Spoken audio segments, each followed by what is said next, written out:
great pleasure right now to welcome to the program a man who I've read when I lived up in New York, and occasionally when I get the Post down here. He's a columnist for the New York Post and an author, and his latest book, real fascinating topic. It's called The First Fall Classic, and it recounts the Classic World Series of the Red Sox and Giants back in 1912 with a lot of things going on in the background. We'll find out about it. Great pleasure to welcome Mike Vaccaro to the show today. How are you, Mike? I'm doing terrific. How are you doing today? I'm doing great. Good to have a chance to talk to you. The Post was one of my favorite papers, and we do get it down here, the Florida edition sometimes, so I get to keep up what's going on there. Terrific. Yeah, it remains my favorite paper, too. That's right.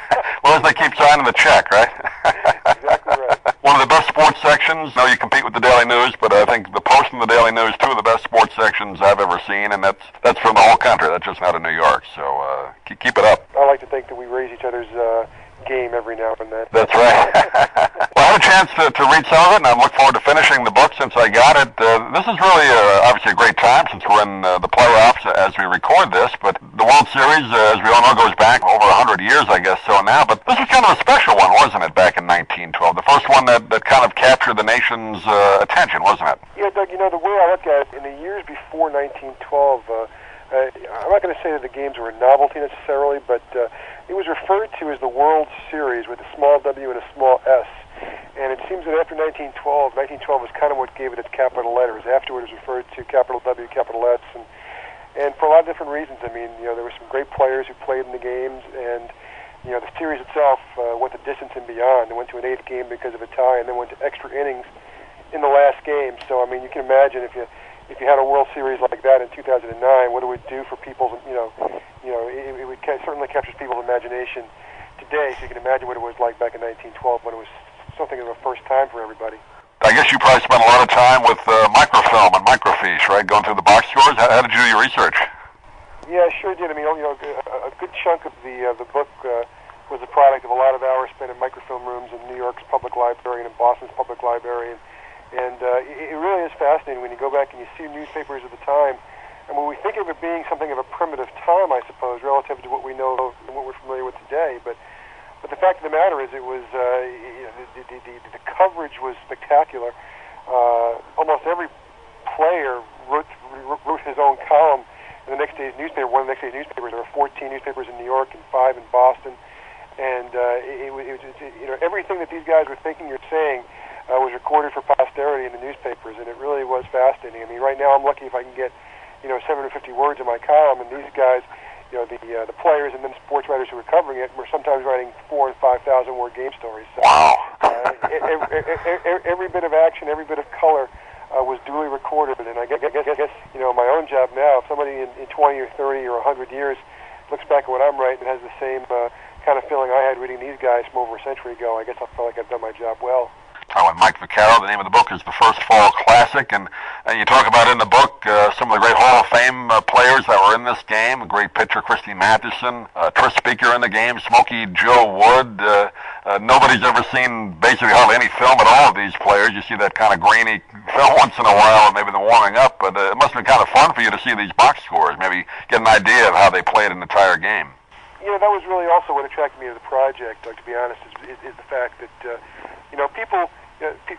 people have heard all about the Bill Mazeroski home run, of course, but they've also seen it, because footage of it exists. I mean, they've seen, even footage of the 1947 World Series, for instance. I mean, what really attracted me to this project is that all you really know about this particular World Series are the players who contested it, are what you read or what you choose to read or what you go back and kind of imagine for yourself, unless you're willing to sit down and kind of read the descriptive narratives that a lot of these sports writers put out. And I think that's really what I found to be the pleasant challenge of this book, is the idea that I was able to kind of with my words and kind of in the chapters try and kind of make almost a literary newsreel footage to try and make things make this World Series come to life.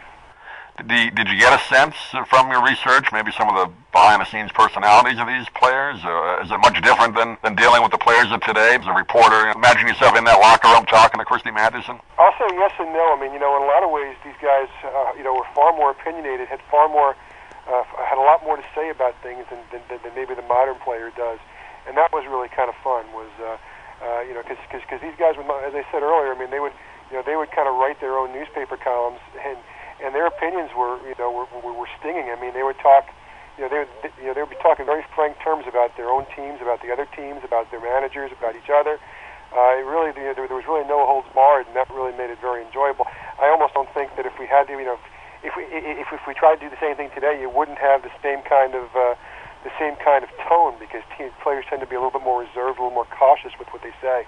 Yeah, there's much more, obviously, money involved, and maybe those players back then, they didn't worry about their image, because there really wasn't a place to have an image, right? I mean, there was no TV or radio. That's a great way of putting it, exactly right. Let's talk a minute or so about the other things going on, and you talk about it in the book. Of course, there was a presidential race back then, a three-man race, which we've had in the past few years here in the recent elections, Teddy Roosevelt, Woodrow Wilson, and President Taft. So there was a backdrop of politics, wasn't there? There really was, and Taft, in a lot of ways, would rather spend his days at a ballpark than in the Oval Office, which is part of the reason why he was fighting for his political life in that fall of 1912.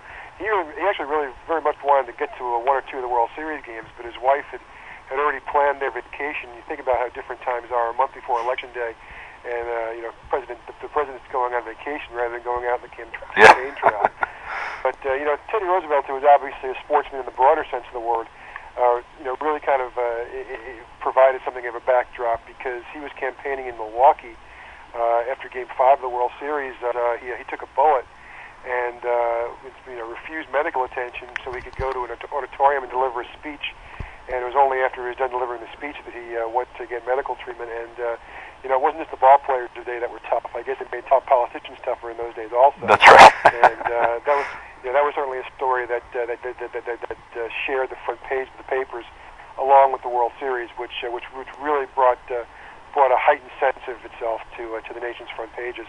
That's amazing. I've heard that story before. He was literally shot and gave a speech with a bullet in him, and then went to the hospital. I mean, that would never happen today. I mean, and the speech you can actually hear the speech literally saved his life, because the reason why the bullet didn't pierce his heart is because it collided with both his eyeglass case and his very thick speech, which he kept in his breast pocket. So it deflected through those two things, which is the reason why it blunted the impact. Well, it was an amazing time back then. I mean, it would be great if we could have had video to see some of these great players. I guess film didn't really come in till Babe Ruth area, a little bit of him, a little bit of Lou Gehrig, but probably not till the 40s where we got to see some of these guys. But this particular book will give an idea, at least somewhat, of how that series went. And it's called The First Fall Classic, the Red Sox and Giants, and the cast of players, pugs, and politicos who reinvented the World Series in 1912. And Mike, does it kind of give you a different kind of appreciation for baseball today, having done this project? Yeah, it does. I mean, it gives you an appreciation for just how much the game has meant to people all through time. I mean, it's